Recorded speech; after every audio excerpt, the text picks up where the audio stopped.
À Alépé, les festivités marquant la célébration de la fête du travail ont permis aux travailleurs de ce département d'évoquer leurs difficultés. Insuffisance de logement, absence d'établissements bancaires, autant de préoccupations que les travailleurs du secteur public et privé, à travers leur porte-parole Ilé Guéo, ont porté à l'attention de l'autorité préfectorale. Le préfet Jean-Firmin Dayoro félicite les travailleurs.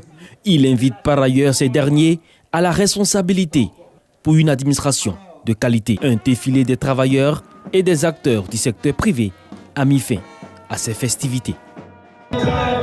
Place de la République à Gagnoa, festivité marquant la commémoration de la fête du travail. À cette occasion, l'administrateur principal du travail à la direction du travail à Gagnoa s'est félicité du climat social apaisé qui règne dans le Go. Les différentes centrales syndicales, humanistes, Dignité et UGTCI ont plaidé pour la prise en compte par l'État de Côte d'Ivoire des principales revendications des travailleurs du secteur public et privé de la région du Go. La représentante du préfet des régions a invité les partenaires sociaux à toujours privilégier le dialogue.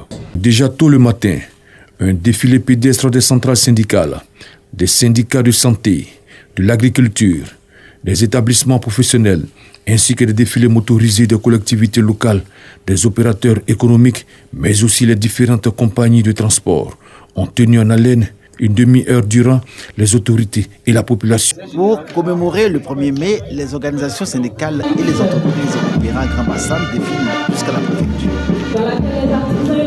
Si le directeur départemental du travail, Koulibaly Obeton, et les représentants locaux des centrales syndicales se félicitent des acquis des travailleurs, ces derniers relèvent que leurs attentes, qui ont fait l'objet de leurs revendications, sont encore nombreuses. Garantir un socle de protection du travail pour tous les travailleurs est un impératif qui exige d'établir des salaires minimums vitaux et encourager la réévaluation des salaires via des processus statutaires visant à promouvoir l'égalité de rémunération pour un travail de même valeur. Le préfet de Grand Bassam s'est montré rassurante.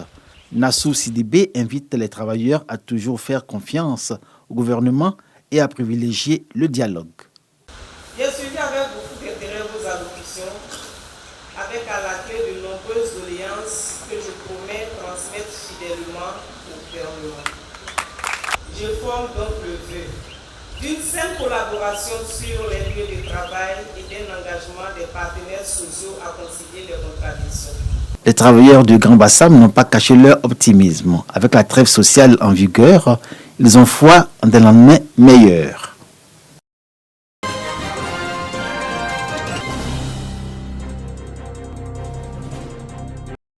À l'appel de leurs syndicats respectifs, les travailleurs des secteurs publics et privés de Séguéla se sont mobilisés à la place de la République, lieu abritant les festivités du 1er mai, fête du travail.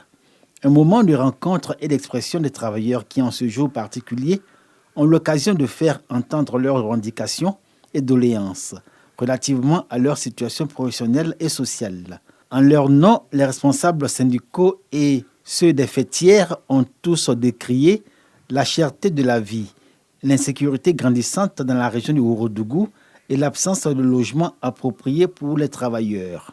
Ce manque de logement dans le Ourodougou, une réalité face à laquelle le préfet de région appelle les fils, filles et cadres de cette région à leur responsabilité. Ce que je peux demander à nos populations, c'est de construire. Pour construire des maisons. Parce que plus il y aura une disponibilité de loyers, évidemment les prix vont baisser. Quand la demande est forte, naturellement, on fait ce qu'on appelle la surenchère. Il faut faire en sorte que les enfants qui sont venus travailler chez vous puissent avoir le confort nécessaire pour servir. Entre revendications et doléances, les travailleurs de Séguéla ont été montés en épingle par le préfet Karim Diarrassouba pour leur sens élevé du devoir. L'autre catégorie, opérant principalement dans l'orpaillage que le préfet appelle les travailleurs illégaux, a été fustigée et exhortée à se mettre en règle au regard de la loi et être acteurs participant au développement économique de la région du Ourodougou.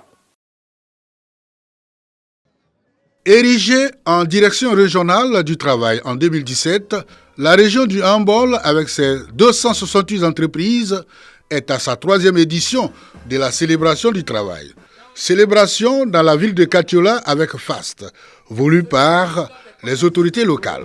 Un grand défilé des travailleurs de la région suivi d'allocutions des représentants des différents syndicats des travailleurs, dont les préoccupations portent sur la cherté de la vie et les inégalités constatées dans le transport des taxis intercommunaux. Des préoccupations réceptionnées par la préfète de la région du Hambol. Un cocktail pour le renforcement des liens amicaux et fraternels a mis fin à la célébration. À l'instar des autres villes de la Côte d'Ivoire, Guiglo, chef-lieu de la région du Cavali, a célébré la fête du travail ce 1er mai. Le directeur régional du travail du Cavali, Bonifon Antonet, a invité les travailleurs à s'approprier le régime complémentaire afin de bénéficier d'une retraite paisible. Dans leurs interventions, les syndicalistes ont salué les efforts du chef de l'État en leur faveur, avant de faire quelques doléances, notamment le bitumage de l'as Guiglo-Taï-Tabou et surtout la construction d'un centre de transfusion sanguine. Parce que réellement nous sommes enclavés et pourtant si la voie est réellement bitumée, je sais qu'à partir de cet instant-là, toutes ces villes et villages sur ce tronçon seront vraiment désenclavés. Toute ma gratitude à l'endroit du président de la République. Vraiment, par ces activités, nous sommes très fiers que notre région est en train de connaître vraiment une évolution. À leur suite, Patrick Yapinguessan, secrétaire général de la préfecture de Guiglo, a présenté les actions du gouvernement en faveur des travailleurs, au nom desquels le nouveau statut général de la fonction publique.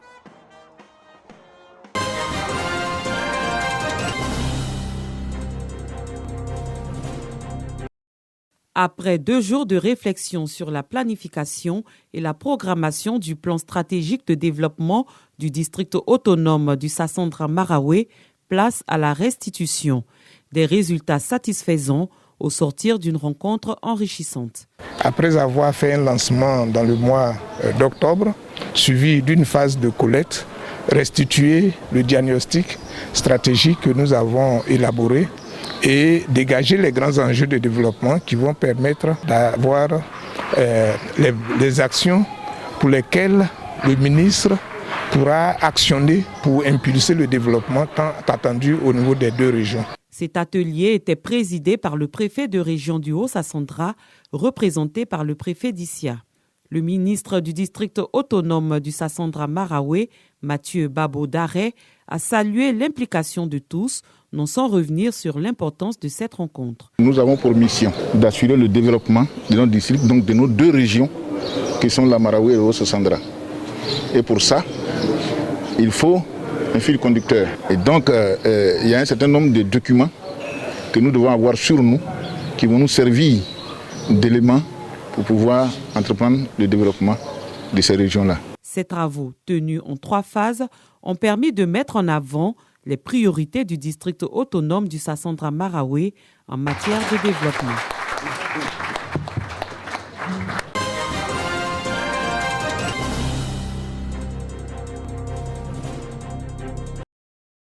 Dans la région du Gontougou, 3800 cas de grossesse en cours de scolarité sont enregistrés en 2023. En vue d'attirer une fois de plus l'attention des élèves et des parents, le sous-préfet d'Assuefri s'engage dans une tournée de sensibilisation dans les établissements scolaires de la localité. Il fallait poser un acte à l'endroit de ces élèves-là et surtout pour accompagner les efforts du gouvernement dans ce sens-là.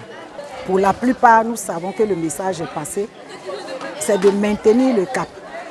Les parents qui étaient là, ils ont entendu ce que nous avons dit. Nous espérons qu'à leur niveau, ils continuent de sensibiliser les élèves de cette façon-là. La sage-femme et le médecin-chef du centre de santé urbain d'Assuefri ont présenté les conséquences du phénomène en cours de scolarité.